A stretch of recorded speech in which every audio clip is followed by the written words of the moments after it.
everybody else. I'm Jeff Knight's DNA Info. You talked about the congressman and his corruption issues.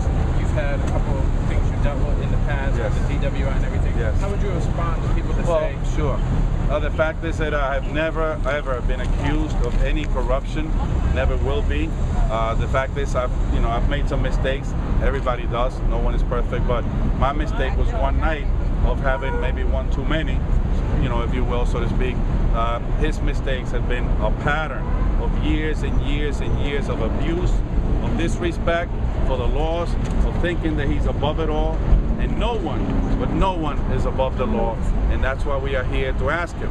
Now that he lost the chairman of Ways and Means, he has no power. And people may argue, well, but he has all the connections of 40 years. Those same connections of 40 years ask him to resign as chairman of Ways and Means. Those same connections of 40 years or 20 years or 5 years are asking him now to resign, to retire with some level of dignity. Those same connections that actually benefited from his largesse, from all the contributions he gave to them, are now giving the money back to him or giving it away to charity. The fact is that we must turn the page. He no longer has any influence. He no longer has any prestige. And the fact is he faces these very serious ethical violations which could expel him from Congress and possibly bring federal criminal charges against him. We are asking him, much like the President Barack Obama and all the national leaders in the Democratic Party are asking him to please step down with some level of dignity. But since he will not do that, we are here today to say that we will take him out on Tuesday, September 14th. Assemblyman, what do you think that some of the... By the way, I'm sorry to cut you off. By the way, by taking him out on Tuesday, September 14th, I feel like I'm doing him a favor. Because when I take him out Tuesday, September 14th, all his troubles will go away. Assemblyman, a quick question. He had his birthday fundraiser last week, Congressman Rangel. I know you didn't go, but apparently some of the most prominent and names in the Democratic Party went. People, statewide officials, Senator Schumer, the candidate for governor, Andrew Cuomo. What do you make that these people are standing by Congressman Rangel? It's shameful, but at the same time, if you notice, these are all New York people.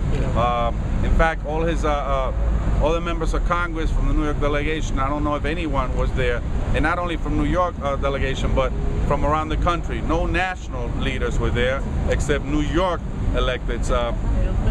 The fact is that it's difficult for some people to accept, change. It's difficult for some people to let go, but change is coming. What's your response to this latest development in the campaign? Well, might get him another 10 more votes from the people who may, fall for his tricks. But the fact is that most people know his political tricks, and most people don't fall for that. It doesn't bother you he's taking you on in your home turf, you might say? Not at all. I'm going to take him on right here in his home turf. This is where he works. That's right. We were this morning on 135th and Lenox. That's where he lives. And the reality is that the response on 135th and Lenox is very, very good. In the last 2 weeks, there has been over 25 between Brooklyn and Harlem, 25 young men, African American and Latino, young, who die of gunfire. What do you plan on doing to stop that? Because it's heartbreaking for the parents, and the Congressman Rangel has not addressed those issues at all. But we attend funeral every other day, and we would rather attend basketball tournaments. Right, absolutely, and I'm with you on that. And that's why we must continue to push to eliminate guns from the streets, to at least reduce the level of guns that are on the streets, and work with communities that know better, even better than the police department, work with communities and community leaders to effect this change. And the fact is, on that note of attending funerals, I must say that it is insensitive for the congressman to ask for a reinstatement of the draft, which will only take more of our young men and women overseas to fight senseless wars, and will bring back more dead bodies, unfortunately, for grieving families. We must bring our troops home, not send more troops overseas with a renewal of the draft. I have another question about the mosque controversy. What's your response to some politicians, people who are saying that politicians running for office, some of them are politicizing the very possible. Unfortunately, it has become, as you call it, a controversy, as it was called by Carl before. And I just think there's no controversy. Again, you know, it's a religion. We would not question. We would not question where a synagogue would be built. We would never question where a church would be built.